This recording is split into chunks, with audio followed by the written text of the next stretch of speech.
everyone, welcome. Larry, Andy, cool. Got some fun people in today. Hey, Meg, everybody. all right. Just a few more. Oh, look, Seth at Substack joined. Hey, Seth. Stranger. All right, I think we'll kick off. Welcome back, everyone. This is another edition of Draw Me Anything. My name is Jason Chatfield. I'm a cartoonist and a comedian in New York City. This is my Substack, New York Cartoons, and I feel like my guest doesn't need an introduction because A, Oh, she's been on the show before, but B, you probably already know her work. I mention her all the time. Jessie Kanelos Weiner. She's a I say cartoonist. She's an illustrator, amazing artist and fantastic Substacker. Welcome back, Jesse. How are you? thank you. I'm well, and you? Good to talk to you Um, again. you too. You too. Thanks for coming back. You're my first repeat guest. Everyone was asking about. At the end of our last stream, we talked about the fact that we both did comedy and didn't talk about it. Didn't actually talk about it. So I was like, all right, we'll have to get you back so we can actually talk about more things because I feel like we could Yes. go for like 3 hours. Yes. Well, I can only talk about illustration and comedy, so this is your last chance. Yeah, my only two employable skills, and they're Yes, both exactly. very like unreliable. And I'm a mother, but that is not well paid. Yeah, so you're in are you in Paris right now or are you in the country? Whereabouts are you? I'm in Paris. I'm based here. You're in I've been here Paris. for 17 years, which is crazy to say, but yeah, Wow. it's home in its own dysfunctional way. I think the dream for me was always to do like a sabbatical or something. In fact, like a year in Paris or something like that. I went twice last year, and I was just like obsessed with just sitting and drawing people and the scenery, the architecture. It's such a great place for an artist to live, don't you think? Definitely. I moved here as a young person when I was 22, and I Disconnect studied this art in college, but I Wi-Fi. didn't really know how my life would pan out.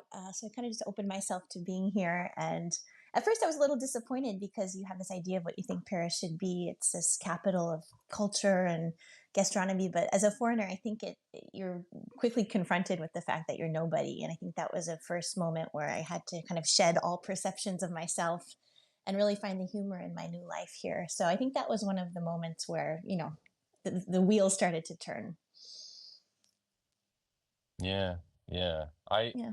I do like that I have to struggle to, I say struggle, I actually have to really think about communicating, like, because my French is not great, and you're right, you are like taken out of your place, you're no one, you get there and it's Exactly. like you're just what I remember David Sedaris writing about it because he moved to Yes.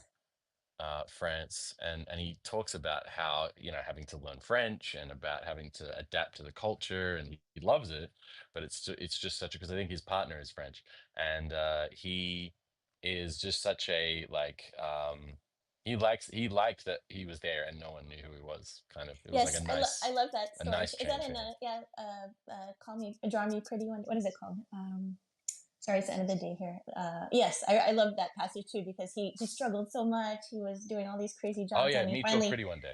yeah, Yeah. yeah, he finally, achieved an ounce of success, and he decided to move to Paris and completely erased any of his accomplishments.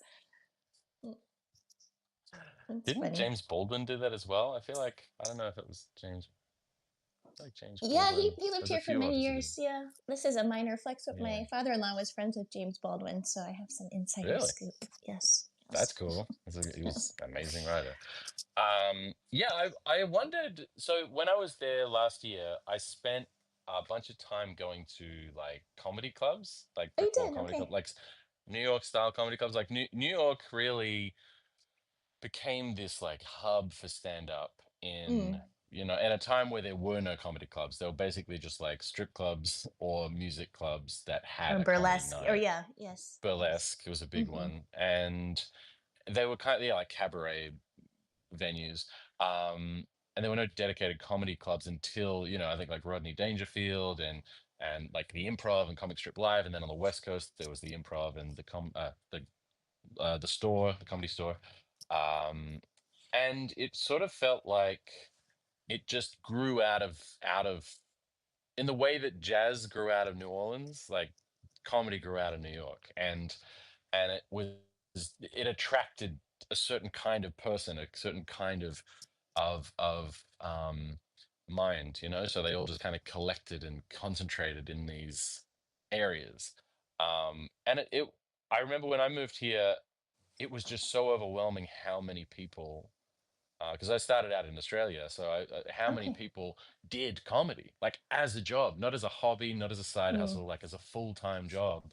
Because when I started out, I started in 2007. This was like 18 years ago. It was like it was like a handful of comedians, and you knew all of them. Like you knew everyone, and you knew their act, and you could probably recite it because you'd hang out and see their. The And same here open it's mics. like, Yeah.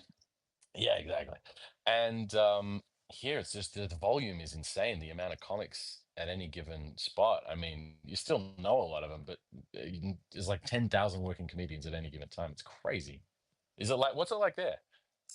Well, I'm mostly involved in the English language scene, which internationally, I think English language comedy is really exploding for many reasons. Obviously, there are many English speakers, and also I think a Yeah. lot of people from the States are immigrating to Europe now for various reasons, and so Yeah. there's a lot of talent. But I mean, it's a small scene. I've kind of already run circles around it a couple of times, but I think Mm, it's supportive, and I feel like people can only cap out at a certain point. Either you write your own show and you perform it, or you kind of just stay in the smaller scene. So in that way, I think people are supportive. There's not as much competition as there is in the French scene. I've involved in the French scene a little bit as well, but it's so big and everyone thinks they're on the brink of stardom that if you're not out in the open mics and if you're not gigging all the time, then mm, people don't even really consider you to be active anymore. So I've, mm. I've, I've dabbled in both. I think the English scene is fun. I prefer performing in English. I think it's a more fun hang at the end of the day.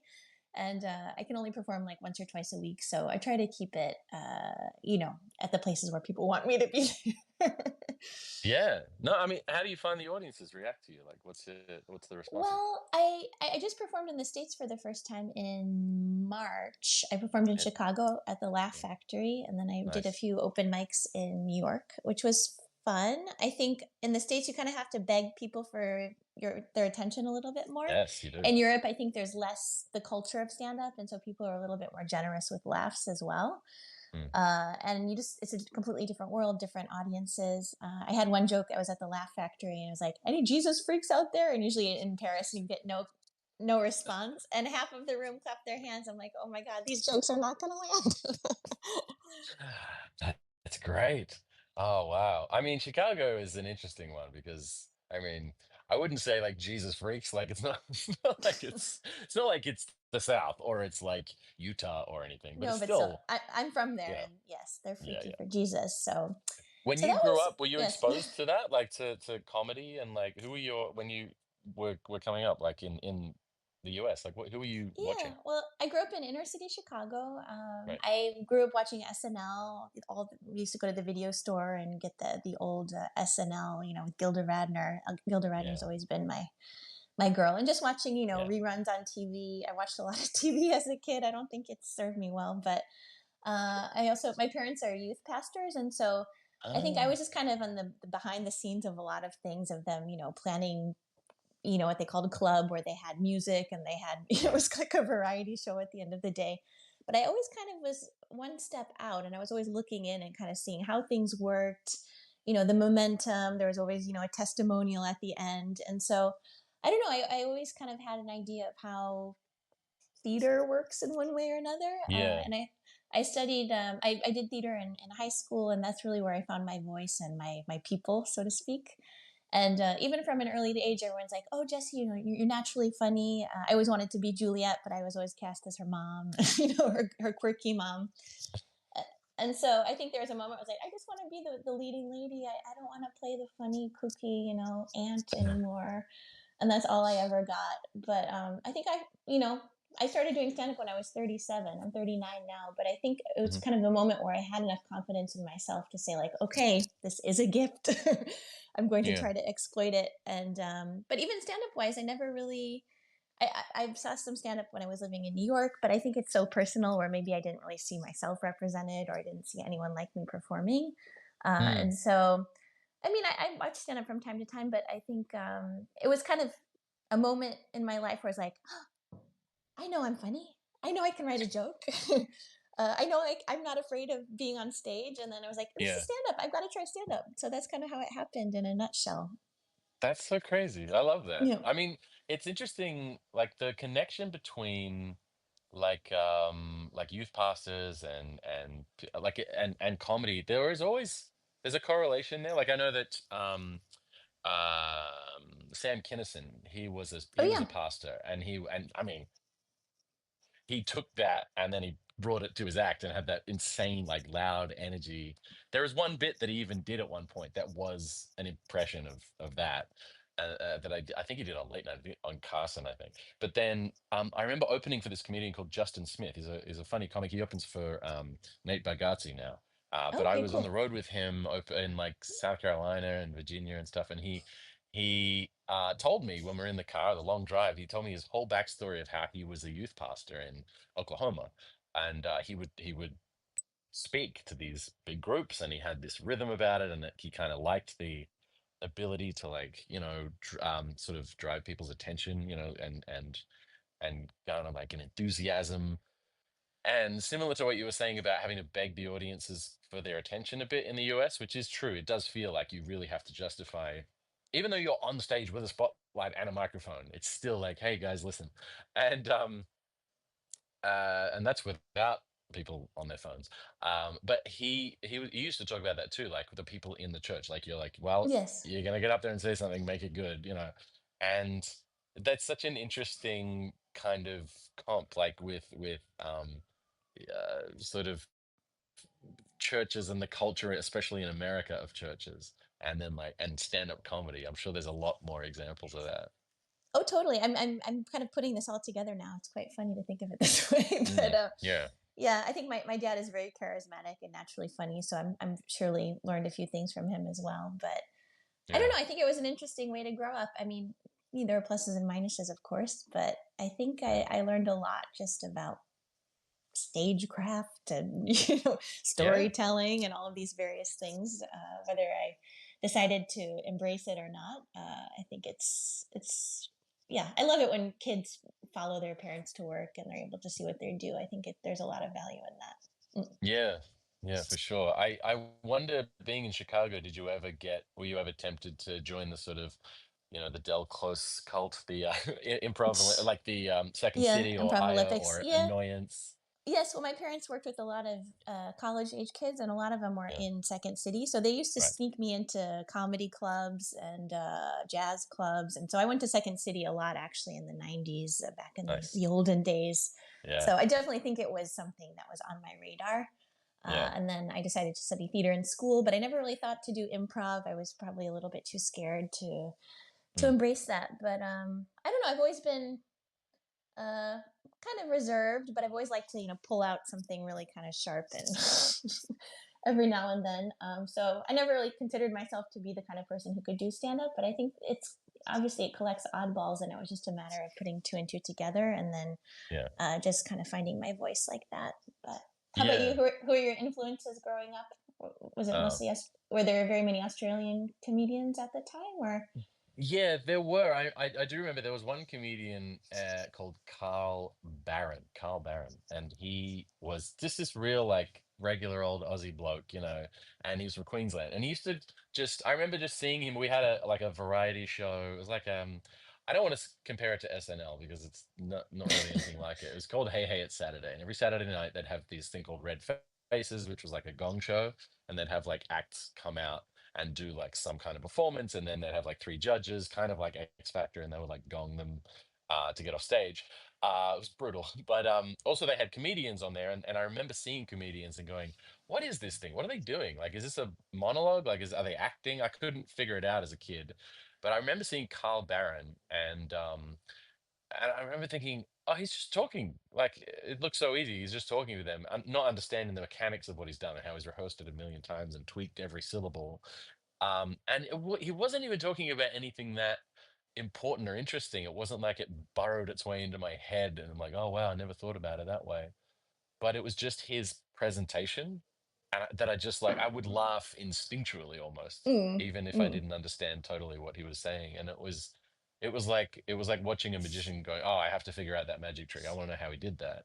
And then, yeah, when I was a little older, there was this island that we could only get to via like a barge that my cousins had a house on, and there was no internet, no phones, no TV, nothing. It was like just VHSs and records, like old LPs, and they had like everyone. They had George Carlin, they had Bill Cosby, a lot of Cosby.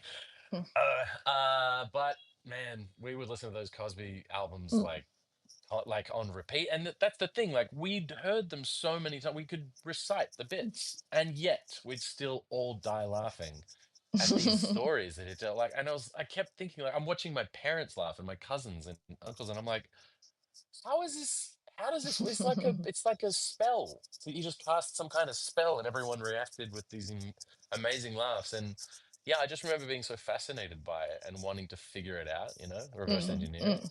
And so that was my, like, and then obviously after that, Seinfeld and all those guys, and we didn't really have SNL back home, so I had to kind of study up when I got to America. But yeah, Okay, all those when kind of YouTube came around, comedians. yeah. Yeah, I'm exactly, exactly. yes.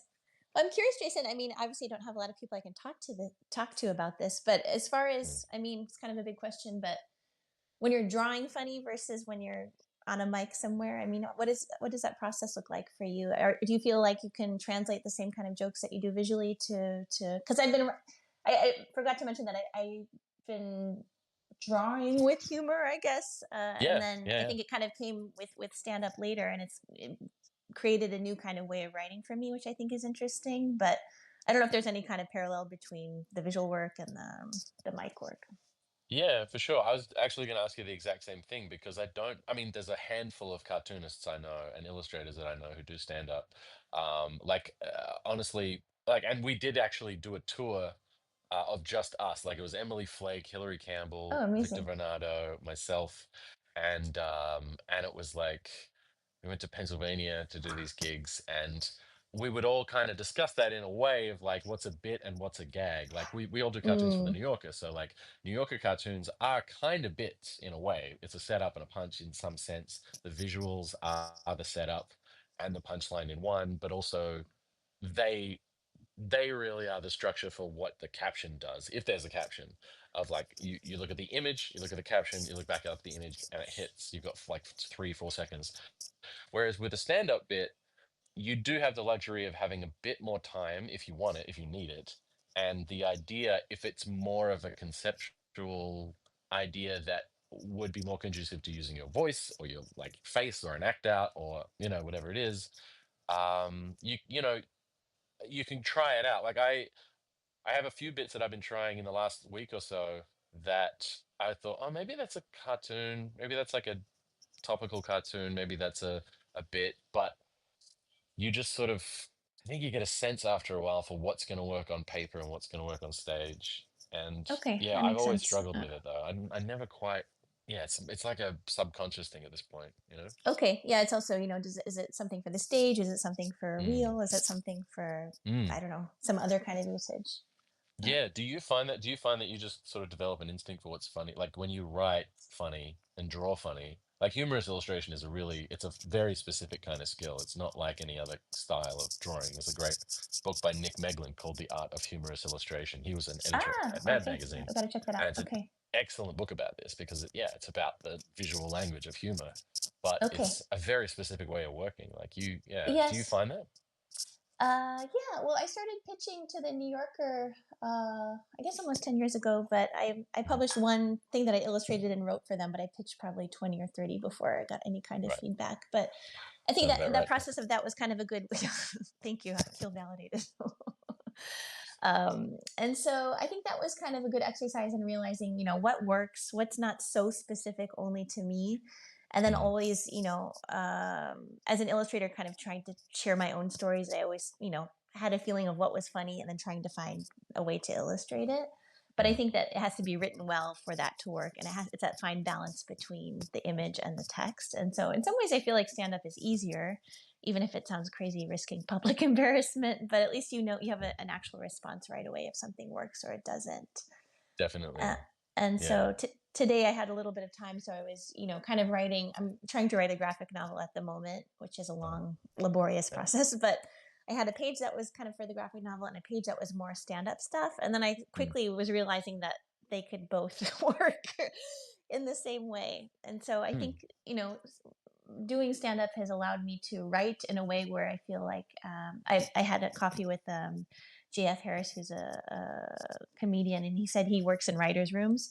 And oftentimes he was the only stand up in the writers' room, and he knew that the joke would land because he had that impulse and that instinct. yeah. So I think that there's a lot of value in knowing, okay, I know this is really solid.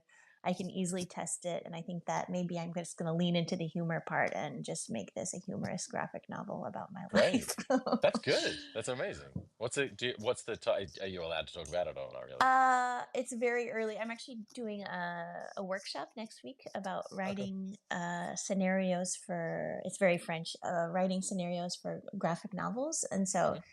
like everything, it's very autobiographical, which I'm kind of feeling a little icky about sometimes. But it's kind of about a lot of the themes that we discussed about, my background and then moving to France and, escaping everything back home and then realizing that I need that again in my life and all of Mm, these various stories about being a foreigner in France. And I think I wanted to talk to you about that too, because you're a foreigner, you live mm. in New York, but I don't know. I think that's kind of the superpower. I think you were talking to, who was it? Somebody who, oh yeah, uh, Austin Kleon about growing up in the Yeah. Midwest.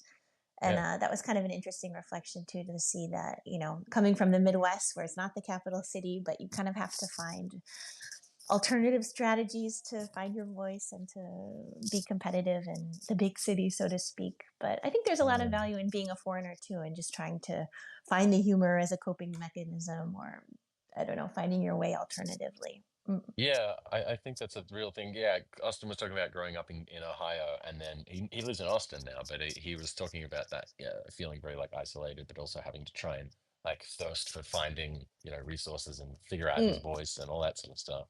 Um, I I do think the foreigner in a, the stranger in a strange land, fish out of water thing does work for me. I do have some of my act as that, it's sort of like, I've wanted to live in America my whole life. Feel like I caught you guys at a weird time, Yeah, it's a very yeah. specific kind of like, I got here and everything's strange. And then I don't make it the whole act. It's not my whole personality, but it's a big part of like, I'm an outsider looking in. Here's my observations of being a fish out of water.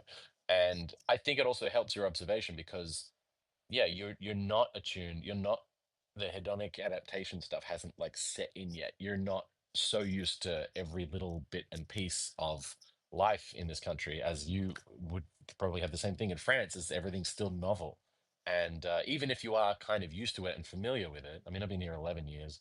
There are things that still feel so novel to me that people just take for granted in day-to-day life because that's all they've ever known. Yes, yes. And I think that's a useful thing to have. That contrast is useful, especially when you're writing humor, because humor comes from that dissonance, I think, Mm. and that sort of tension and yeah, the feeling that you're not quite in your own like native environment. You're figuring things out as you go, and there's something very interesting and ripe for humor in that. Yes, I yes. did want to talk to you about just briefly that you mentioned before about writers versus like stand up, like people in a writer's room. And all the writers were just writers. I think just writer comedy writers is a very difficult job. But then one of them was a stand-up. There's a book by Gene Perry called Successful Stand-Up Comedy. Gene Perry used to write for um, Phyllis Diller and Bob Hope and a lot of other like earlier comedians. And he mentioned this moment while Bob Hope is backstage about to go on and perform for the Queen. And he's got these like big, those big palm card the cards of jokes, and he's going through them backstage, sort of mumbling to himself, reading them out, kind of rehearsing them. And then so one of the other writers shows him this joke, and he says, no, throw out that joke. And then Gene, who wrote the joke, is like, Bob, that's a great joke. The Queen's gonna love that joke.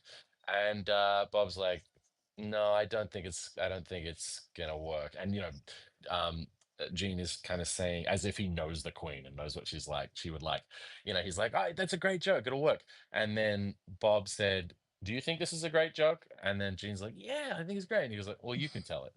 And the thing that he kind of realized over his career is like, yeah, comedy writers, if they work for a stand-up comedian or a late night host or whomever it is, you really don't have to bear the brunt of a joke bombing, whereas Mm, the performer does. They're the one okay. in the firing line, and you can be backstage watching a joke bomb and be like, "Oh, that feels really bad."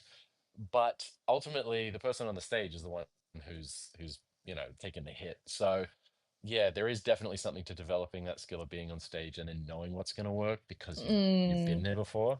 yeah. And then you never know how the audience is going to respond. So that's a whole other thing.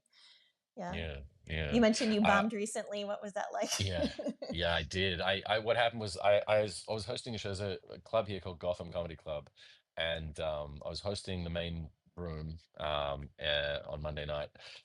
7 o'clock show. It was great, full house, really fun. Had a good, had a good set, but it was also just like it's a lot of work. There were a lot of comics on the show, so it was just like keep the show moving. There were a lot of moving parts. And then I felt fine. Always feel as good as your last set. Like if you kill, you Mm, live in that for the mm. next week or whatever until you get on stage again. But if you bomb, you live in the bomb. And I had done okay, so I was feeling good. And there was another comic running a show downstairs, sort of concurrently, and he came up and he's like, "Oh, what are you doing here?" I was like, "I'm just hosting the upstairs show." And he's like, "Come down afterwards. I'll throw you up." And so he got me to close out the show downstairs, but I had just raced downstairs from the show upstairs that had finished and just sort of jumped straight on stage. And I hadn't seen the previous comics. I hadn't really got a sense of the audience. And so I was just kind of flying blind in that sense. And I just ate it. It was just such a, ugh, I haven't had a flop sweat like that for a long time. That's It hard to felt really shake. Yeah, bad. yeah. For about 48 hours, I'm like, Jesse, fuck it up. Yeah, it's a bad feeling. I apologized It's to the the worst. guy. I was like, "I'm so sorry." He's like, it's fine." I just felt so bad. I was like, "I want to get so drunk and just bury myself." Why do we do this? You question all your life choices every time it happens. What's your worst bomb? I love hearing nightmare stories. What's your worst bomb? Oh man, I've done a few in French that just didn't land. I did this. Yeah. I asked for a spot on this show, and they told me yes right away. And I looked at the poster, and there are 12, 20-year-old French guys and me. I was like, oh my god, this is not going to go well. And I don't know. The room was too well lit, so I could see everyone's faces. And I speak fluent French. I mean, I'm doing stand up in French. You would think, throw It's me a amazing. freaking bone here, but Yeah. I could see people's faces. They were just like, they just didn't get it. They'd never seen Oh. someone with an accent perform stand up before. And it's just a very Huh. different kind of style here too. And then at one moment the audience started to turn on me and and they made fun of me in front of my What? peers. And How? I don't know. I don't know. Something happened. I felt the energy shift, and I just had to power through and finish. It was 7 out of 8 minutes or whatever it was. And I tell Wow. you, I ran home. I was so happy to go home to my family who loves me. Yeah. Oh my God, it's the worst feeling. Yeah. Oh And wow. even I performed at the Laugh Factory, which was great. It was a huge honor, and I don't even know how I got this spot, but It's great. I should have done an open mic in the States before because I'd never performed in the States before, let alone at such a prestigious comedy club in my hometown. And Yeah. all of my friends from high school showed up, and I Wow. just I got a free gin and tonic, but I had to tip for it. So I tipped $10 on a gin and tonic. And I was washing my hands in the bathroom, and soap fell into the gin and tonic. And I was like, Jesse, you're at the Laugh Factory. Buckle up and just drink the gin and tonic. So I drank this soapy gin and tonic, and I don't know what happened, but as soon as I got on the stage, my upper lip stuck to my gums like this. Oh my God. Are there any Jesus freaks out there? Oh my God. And then I said something along the lines of, I swear Paris isn't my only personality trait. I'm quirky too. That's so good. Oh my God. You And ate so it. I mean, I didn't literally I ate didn't soaps. I didn't bomb. My friends were very kind. They're like, "Oh, you didn't bomb, but we could tell you were ready to get off the stage." Wow, that's amazing. Well, see, that's great. You rescued it. You know. Kind of. I have the video. I do not want to watch it. I've been That's so good. but I think Oh man. it was 8 minutes. I did seven. I did my best. A friend of mine who was from Chicago was like, "You don't talk about Paris too much." Like right when I got on the stage, I'm like, "Oh man, I don't have anything else." And there's a moment, energetically sometimes where you're like, people are not with me. They don't care about Paris. How am I going to save this? Wow. But I got a few laughs, so that was good. And I Yeah. didn't bomb, according to my high school friends. But That's all that matters. The high school friends are the ones you want to impress. I know, they were the theater friends too. So they're like, "Wow, Jesse, Right. you're still living the glory." I'm like, "Yeah." Yeah. That's a great venue. The Laugh Factory is a great venue. It was all right. I do. It's. I think the one in is it the Laugh Factory? Yeah. There's it's got a lot of history. Um, the thing that's interesting to me about you just mentioned it's a different style in Paris. When I was at watching the in the comedy clubs in Paris, I think it was up in Pigalle or something. It was like a club that was just very much like an American style brick wall comedy club, and I was watching the whole thing. I don't speak fluent French. I'm not fluent, but I understood kind of the topics and what they were saying, and then the rhythm of it, and hearing the rhythm, and then the laugh, and then the same Yes, sort of yes, rhythmic call and response, and I kept thinking about Gad Elmaleh talking about how yes, he wanted to be the first comedian to do a special in English and French and be like yes, the Jerry yes, Seinfeld of France, and how difficult that transition was just because of rhythm, and style. yes, yes. It Sorry, is one sec. I different. need the charger. Je peux, s'il te plaît? Sorry, You're running low on juice. That's okay. yeah, I'm Um, sorry. This is the I'm story of my actually life. gonna flip because we're about halfway through, so I'm gonna do the fun thing where we get to just kind of doodle and talk if you want. Okay, well, I need to get some I paper, have but yeah, I think that sure.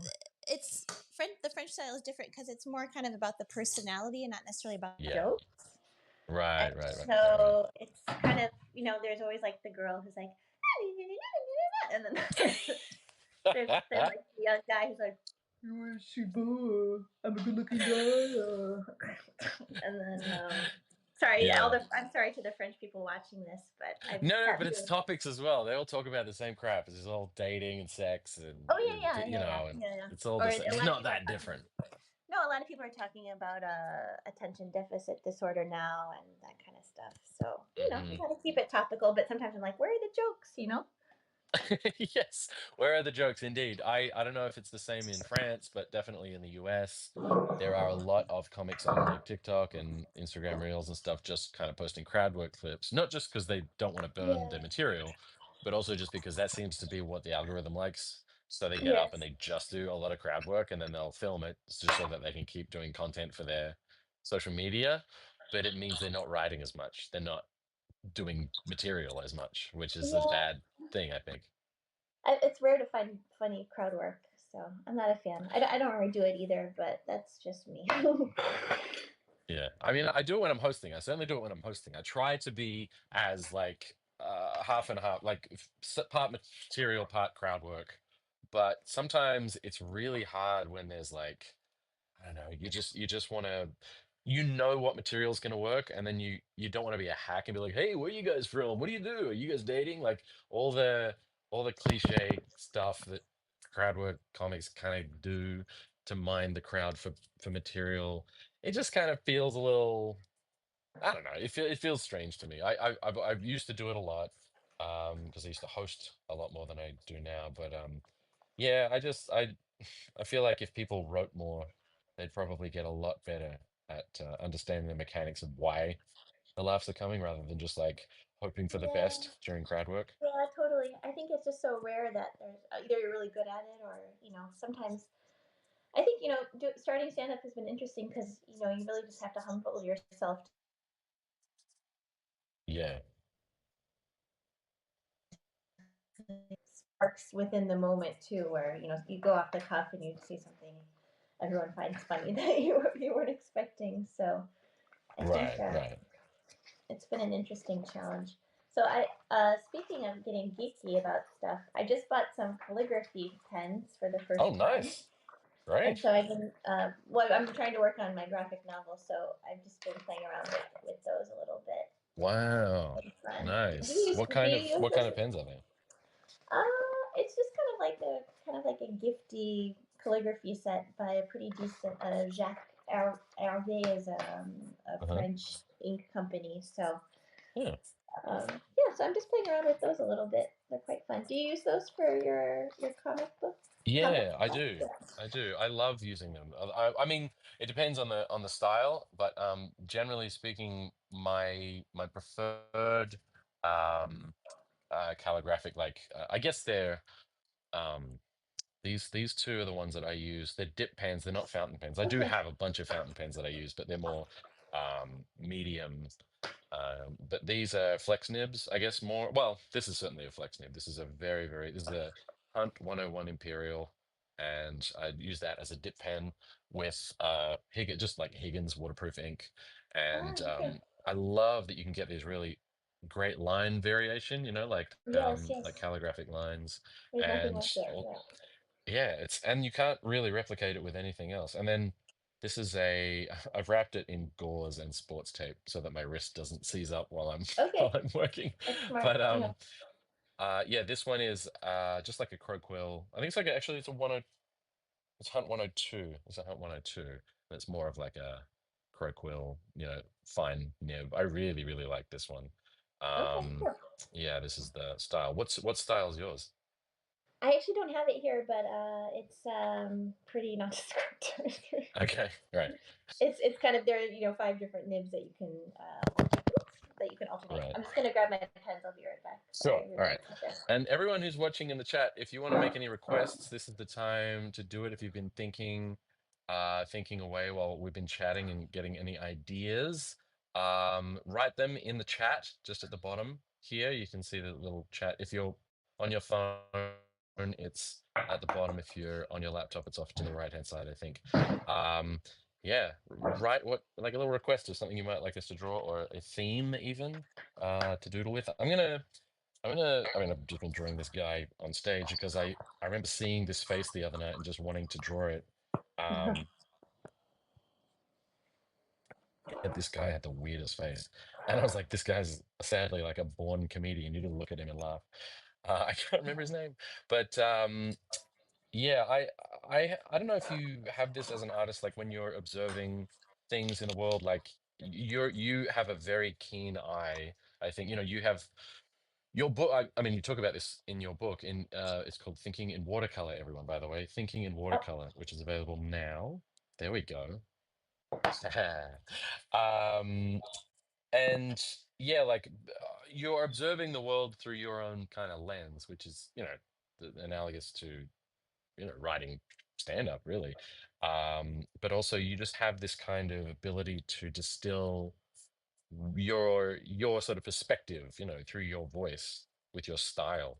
Um, I'd love you to talk about that a little bit because when I read that in your book, I was reading about your approach in the book. I'm still about three-quarters of the way through because I'm sort of reading it in chunks and then like sitting down and drawing after I read it.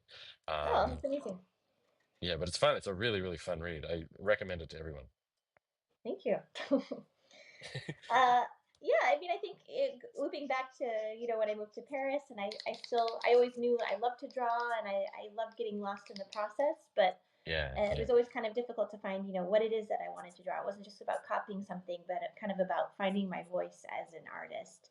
And Mm, so that's actually around the time that I started a blog. That was what we did back in the day, yeah, pre-Substack, yeah. where I was sharing stories, funny stories about moving to France and all of the many moments I put my foot in my mouth and et cetera, et cetera. And so that was kind of the first catalyst where I thought, oh my gosh, instead of adding a really bad iPhone photo, I'm going to do a little illustration, and that way I can, be the author of the whole package. And so very quickly, once I had the actual idea in mind, one example in the book is I used to cook for a family that I used to babysit for, and one evening it was a very fancy, bourgeois French family. And one evening they said, Jesse, we have a special guest this evening. It's actually one of the guests on Top Chef France. Oh, geez.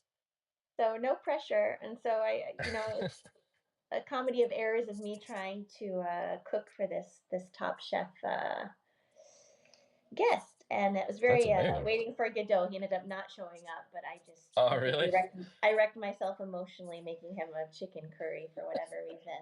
So and so anyway, I think this was the first moment where I kind of realized that maybe I could be an illustrator, and this was Mhm. kind of the first exercise of putting an idea to some kind of technique. This I don't even know what a pickleball looks like, but I did a pigeon on a That's awesome. pickleball racket. I love that. I'm so obsolete. I have no idea what's going on in America. For the best.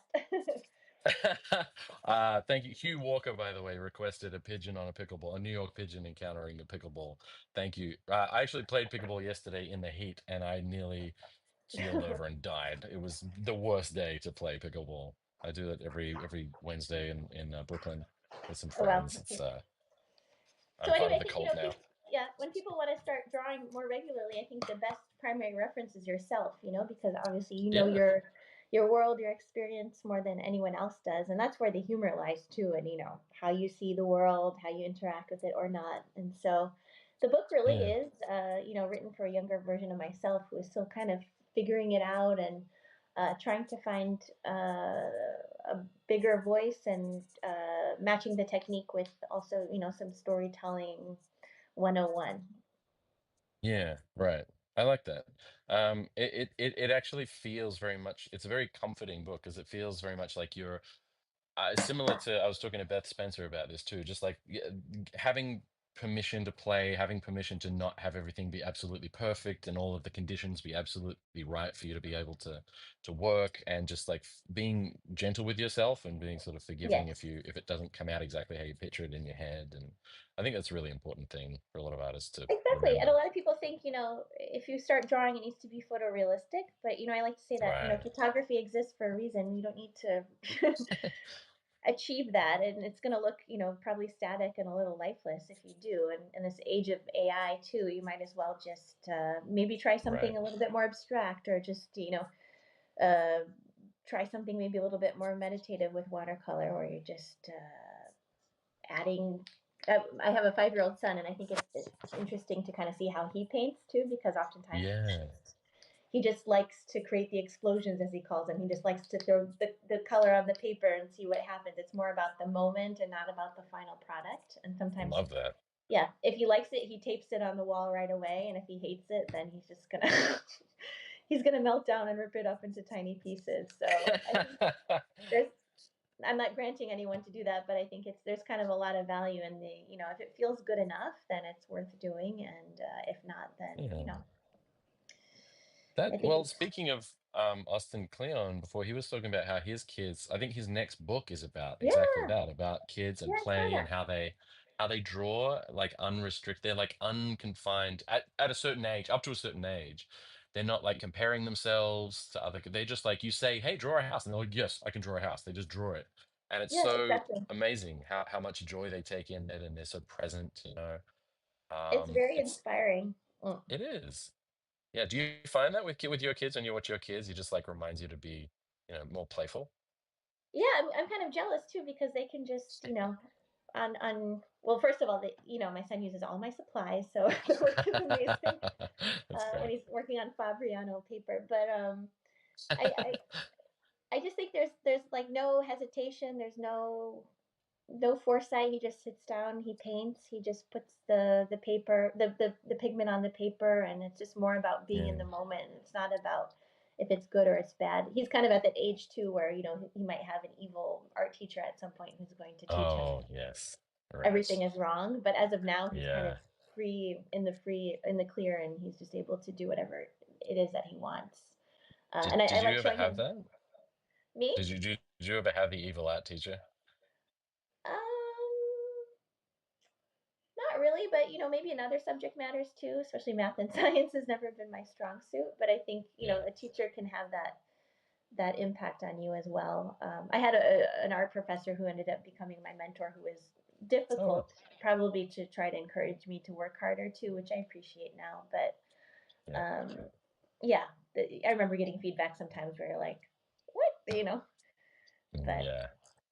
now that I'm an art professor too, I understand the impulse to kind of challenge students sometimes if they think they know everything already. Yeah. Uh, So how long have you been doing that for? How long have you been an art professor for? I've been teaching since 2018, and this week I'm actually Wow. teaching a summer intensive about illustration in particular. And so it's from Great. 9 to 5 every day, and we're visiting Parisian museums and galleries, and I'm teaching the students everything that they know. So if ever you want to come Wow. study in Paris, I do this every year. It's a course called Contemporary Illustration. Okay. And yeah, it's been pretty fun. The students have been wonderful, and they're working really hard. Tomorrow's their last day, so I hope they're not staying up all night working on their final project. They absolutely are, isn't Yes, it? yes, blessed. Also, you run a retreat. It's a watercolor retreat, November 10th through 14th, I think, is it, Yes, in yes. this year? This year, yes. So if you are interested in learning watercolor on a deeper level, I host an annual retreat.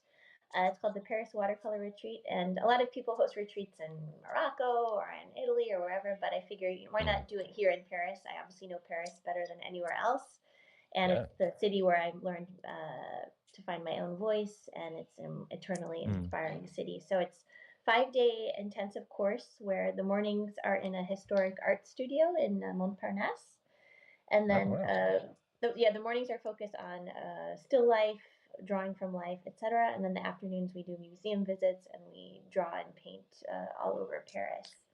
That's So it's fantastic.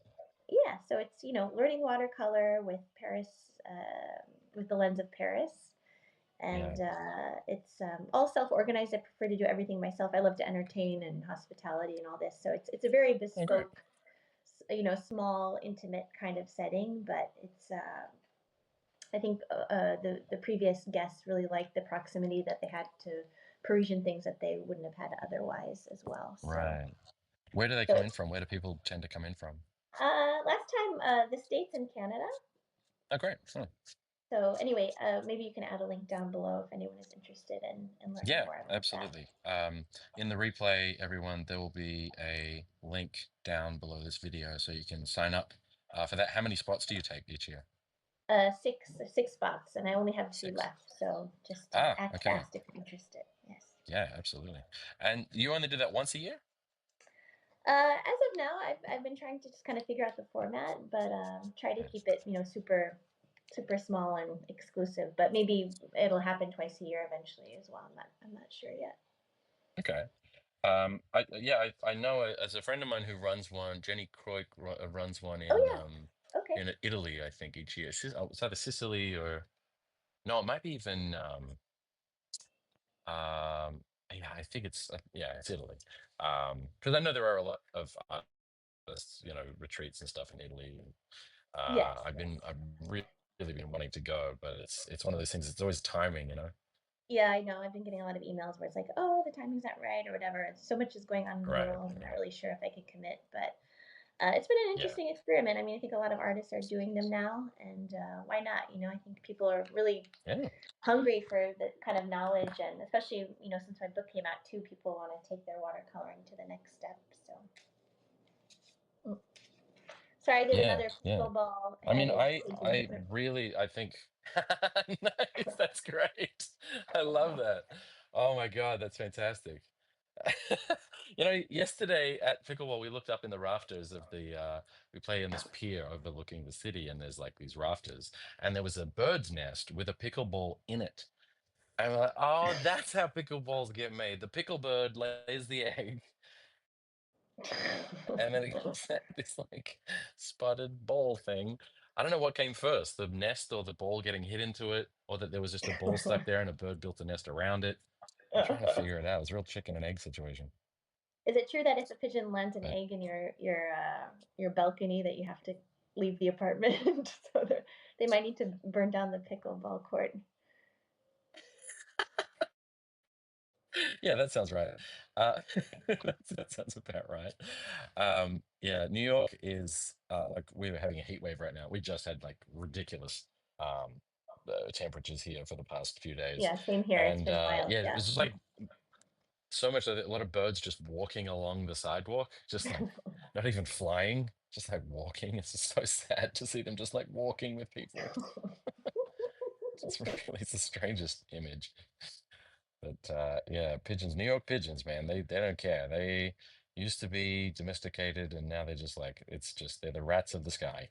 Yeah, well, we have our own French version here. They're even snobbier here. So, yeah. I did notice they only eat pain au chocolat. Uh, it's an interesting difference with the French pigeons as well. They are a lot different than New York ones.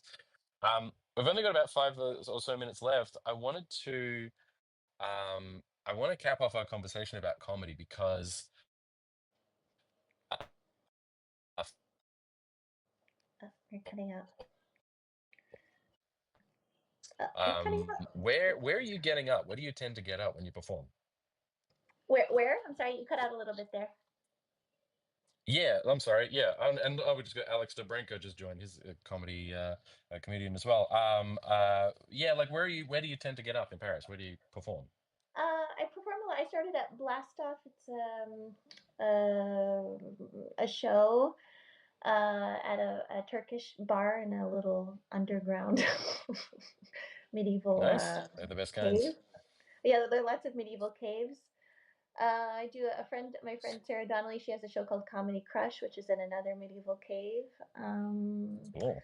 I do all the shows in English. Really, it depends on the season. But yeah, if you're Hmm. coming through town, follow me on Instagram. That's where I share the shows in general. So just hit me up, and I can let you know if you're curious to see the English language scene in Paris. Yeah, are you getting up this weekend? I do actually have some friends in Paris this week. Oh, really? I'm doing a show Yes. on Sunday. It's called Oh, great. Green Okay. Mike. I think it's at an Irish pub in by Bastille. Okay. All right. And then I'm still kind of working on my next dates in July as well. So things are kind of wrapping up. Some of the shows that are done for the season, but Right. uh, yeah, follow me on Instagram, and I'll definitely share. I took a small two week hiatus because I've been teaching this intensive class, and just I do a Oh lot of yeah. live Right. Of events too, course. where I work in the evening, so I just kind of had to take a small breather. But I'm ready to Right. get back. What is your Instagram so people can follow you on there as well? It's my name, Jessie Kanelos Weiner. It's a little complicated, but yeah, look in the show notes. Yep. And I'm on Substack as well. I have a Substack that I write about illustration and creativity and watercolor, and but it's funny. It is funny. I enjoy it. It's I've been I think we mentioned this last time we spoke, but I just like I have no idea what the hell I'm doing with watercolor. I like to think I do, and then it just humbles me. And so I learned a lot from you. I learned a lot from your Substack always. Oh, It's thank one of you. those sort of great resources that feels like it's sometimes it feels like getting cheat codes. I'm like, oh, that's what that is. Like I never went to art school. I never was trained as an artist or anything. I never went to art school. Didn't. So I'm sort of patching together my art education as I go. It's never it's never actually been a formal education. So you're Well, I'm my glad de someone's facto reading art teacher. it. So I just All right. Well, that's, oh my God, look at this. These are it's amazing. Can you it's a send pigeon. me photos of these so that I can put them Yeah, in the recap? yeah, they're okay. This is just on a pickle. I couldn't find I still don't know what pickleball is, so I. I think it's for the best. It's a very Okay, contagious sport.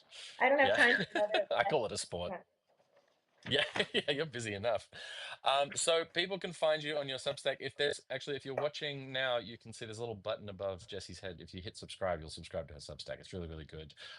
And get her book, Thinking in Watercolor. It's available all over the place wherever you get books.